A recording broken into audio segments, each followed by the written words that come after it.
So we continue with the imperfect market, which has brought about, the imperfect market, which has brought about information failure.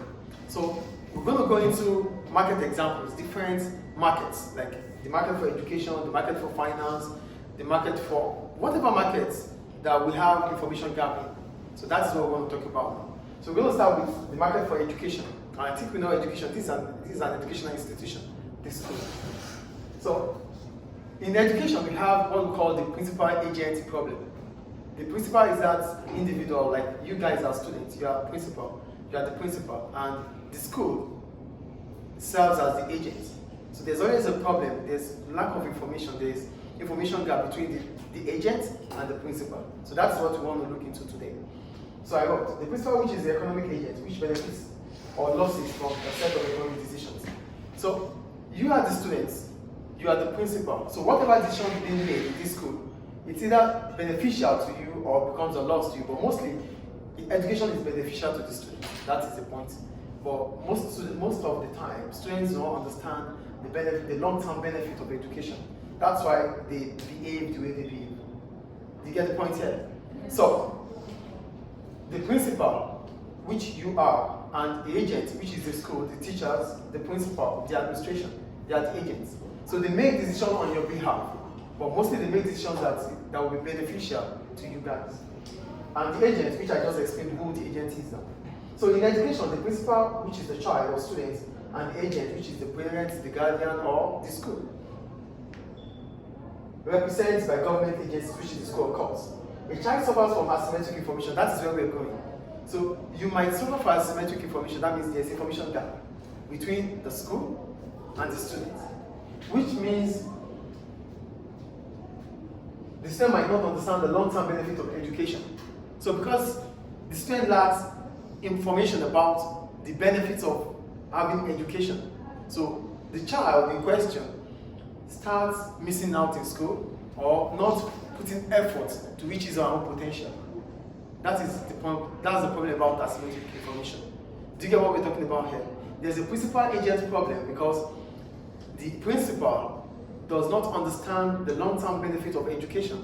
As a result of that, he or she doesn't come to school, he or she doesn't put efforts to reach his potential, to reach his or her potential.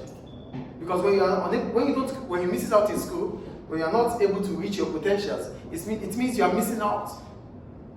It means you're losing out on the importance of education.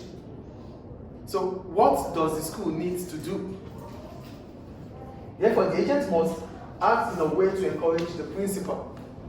So the agent, the school, must encourage you by informing you the benefits, the long-term benefits of being in school.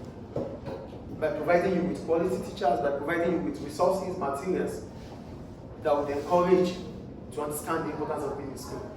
Do you understand the principal-agent problem now? Yes. The principal is, you are the principals, and we are the agents.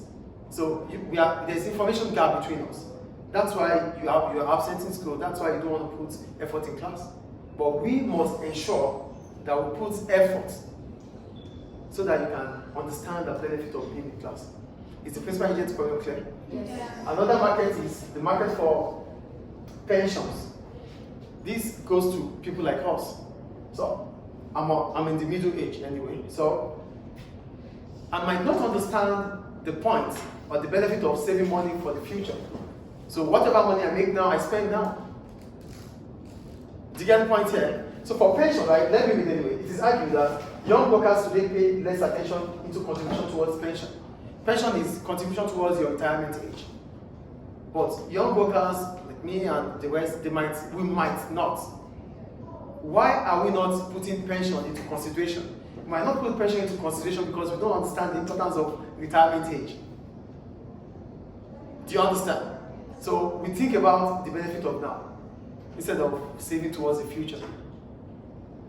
So what can be done towards this? Government ensures that they force us to pay or to contribute part of our salary into pensions. So as soon as your salary goes into your account, this is what happens in Nigeria. So as soon as your salary goes into your account, certain amount of money has been deducted. You won't see it. It goes to your pension scheme. So if you are earning 1,000, maybe it's 100 contribution per month, you're not going to get 1,000 in your account. You're going to get 900. 100 has gone to your contribution for pension. So government is forcing the young workers to start putting attention into pension. So that is a way to solve the problem. Because it's a problem. Do we understand this? Yeah. Any question about the pensions? I think we know what pensions is now. Contributing towards the retirement age. And the last one is the financial institution. When we talk about financial institution, we're talking about the banks. The banks. Stop writing. So for the banks, I wrote, they often have more information about their products or services than their customers. Banks will offer loans to customers, knowing fully that they might not be able to pay. But for the fact that they have collateral, which suits the bank interest, they will give out the loan. This is a moral hazard. So, banks, they know fully well, they have more information about their product and service than we customers. But as soon as we go to them for a loan, they're going to give it to us, in as much as we have assets, property that interests them. So as soon as you are unable to pay back, they take the property. Do you get the point here? Do we understand or not? So financial institutions like banks, they have deep knowledge about their product, their service, and they know more about our capabilities. But they wouldn't tell us. So they are acting in a way that we will bear the consequence. That is moral hazard. So it's their action. They decided to give us a loan, knowing fully well that we cannot pay back.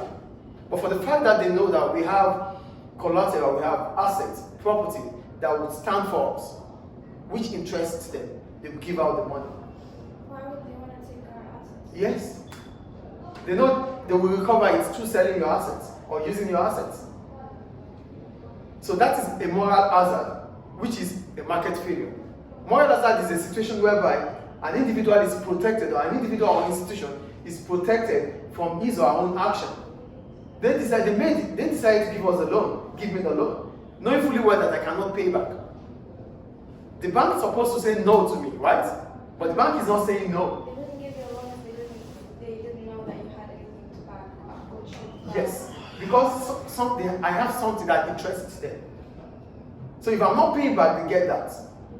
So it's their decision, but I'm paying dearly for it. Because they have deep knowledge about what I don't know. Because they are institutions. They have financial reports. They have information to themselves. They have more information about the market, how everything goes. They know what I can do because they are experts. I am not an expert.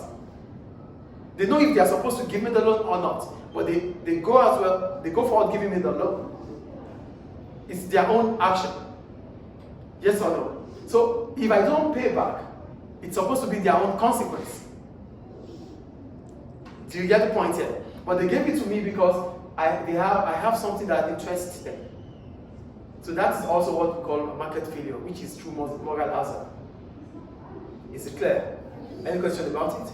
So that ends chapter 17, imperfect market, which is imperfect information. Thank you. So, thank you guys.